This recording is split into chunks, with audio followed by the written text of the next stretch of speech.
Tolong nanti kalau bisa, ini sumber-sumber usia ini dari mana bisa kita rujuk kebenarannya, satu. Yang kedua, apakah di negara-negara yang dicontohkan oleh pemerintah ini, itu usia di kalangan patinya itu sama atau berbeda? Yang paling penting itunya, karena fokusnya di situ kan perbedaan usia di kalangan pati itu. Apakah bintang 1 beda usianya, bintang 2, bintang 3, lalu bintang 4.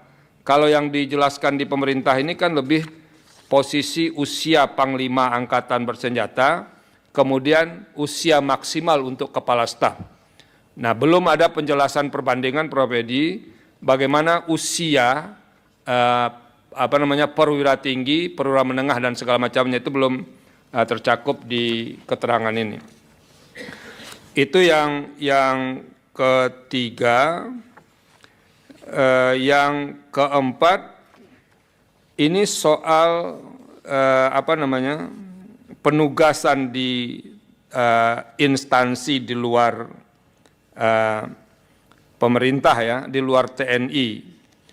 Tolong kami kalau bisa, karena tadi basis argumentasinya ini berbasis permintaan. Pak Menhan nanti, Wamenhan, tolong kami dikasih contoh-contoh surat permintaan dari instansi itu untuk melihat ini betul-betul permintaan atau bagaimana yang terjadi sebelumnya, sebelum hari ini, untuk contohnya, untuk membuktikan ini memang basisnya permintaan atau basisnya di luar permintaan. Nah, yang terakhir, Pak Wamenhan, tolong kami juga dijelaskan mekanisme seleksi seperti yang diceritakan oleh Pak Wamen tadi. Dan ini kan tidak begitu saja katanya kan, kalau ada permintaan, lalu kemudian tidak begitu saja dipenuhi, tapi ada mekanisme seleksi internal.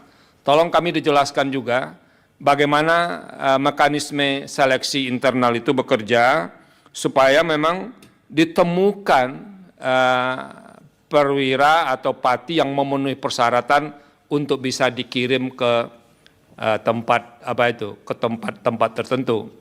Ini saya sebetulnya agak merasa sedih juga pernyataan seorang perwira tinggi soal bencana di Sumatera Barat itu. Dan itu kan sebetulnya kita berpikir ini memang diseleksi secara benar atau tidak itu. Masa bencana dikatakan hanya ributnya di medsos saja.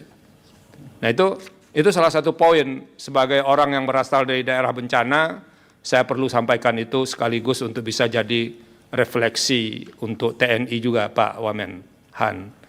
Nah, itu kira-kira yang perlu dielaborasi terkait dengan permohonan ini. Tapi sekali lagi, yang paling kami perlukan, Pak Utut dan Prof. Bayu, itu risalahnya itu. Tolong kami disampaikan risalahnya.